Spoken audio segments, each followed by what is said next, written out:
Hi, welcome back to Rebel Health. I'm Ellen Fora, holistic psychiatrist practicing in New York City, and I just want to talk about a very mini concept, which is the dairy spectrum. So I'm often working with patients on avoiding inflammatory foods, and sometimes what we find is that people are inflamed by dairy. A common indicator that you're inflamed by dairy would be gas and diarrhea or constipation when you eat dairy, and acne. A lot of folks get acne from consuming dairy. So if this is you, or if you have some other reason to suspect that you might not tolerate dairy, give it a try going off of dairy. And when I say go off of dairy, I actually think it's almost always okay to keep eating ghee. That's clarified butter. Better if you can get ghee from grass-fed cows. I think even better if you can get unpasteurized ghee. And then that should be good. And then say you've gotten off dairy, you're still eating ghee, you're feeling good, but you miss dairy and cheese is divine, and you're wondering, is there some amount of dairy that you can go back to? That's where I think the dairy spectrum is really useful. Here's the spectrum. I think that on one end of the spectrum, you have a glass of conventional skim milk at the grocery store.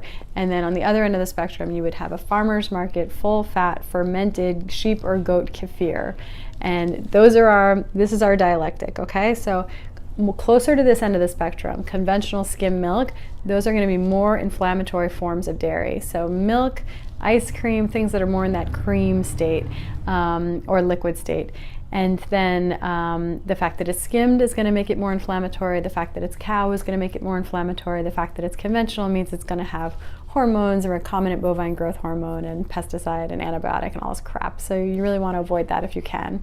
Along this end of the spectrum, you're going to see that sheep and goat is typically better tolerated by humans. Something that's full fat is going to be better tolerated, believe it or not. And then something that's fermented is already partially digested. So that's going to help mitigate some of the aspects of dairy that make it hard to digest, which is lactose.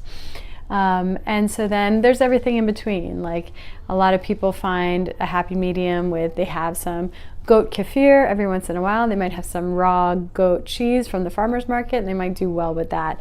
I think that not only the type, but also the amount of dairy matters. So if you don't tolerate dairy, if you have a lot of it, sometimes just sprinkling a little bit of raw goat cheese on your salad is not going to be a problem at all. So you can start to do this self-experimentation, but use this spectrum as a guide.